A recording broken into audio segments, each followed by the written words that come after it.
Yes, ma'am. Sa-check naman to sa legal department. Yes, ma'am.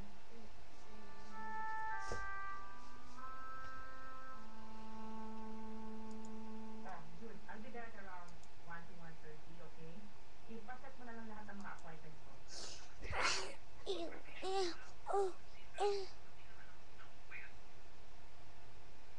Jude, ano ka ba? Lalo akong manghihina, hindi higa lang ako. Alam mo Ito, ba, nawabla balay ko. sabi ng mga doktor ko dito. Woo! Ay, Jude.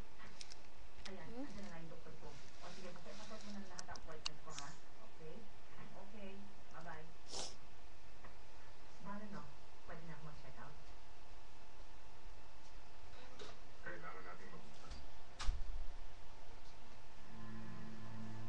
Bakit ba? No? Problema ba? Yeah, mo para Jude! You need to wait for her to make a decision about this transaction on her own. Naghihintay na yung goal ni Mr. Uralde. Sabi niya, papunta na raw siya rito eh. Roda, tumawag ka na ba sa ospital? Sir, ang sabi ko, kanina pa nag-check out si Mrs. Baromeda. Do we wait for her?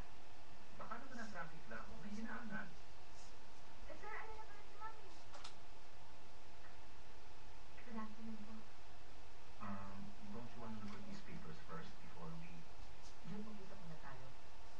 Can you give us 15 minutes bago natin i-discuss yan? Ma'am, kasi naghihintay na ng sagot si Mr. Uralde tungkol sa terms. Ako na bahala. 15 minutes. No phone calls, no interruption. Yes, ma'am.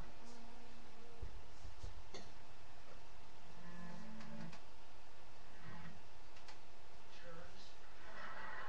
It's not like we're gonna drink or anything. We're just gonna go and everybody uses fake IDs. It's not gonna be a problem.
You know, I can almost understand you doing something that's stupid, but you tempted me with churros.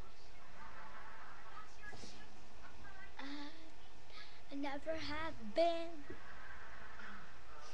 talked to you just privately.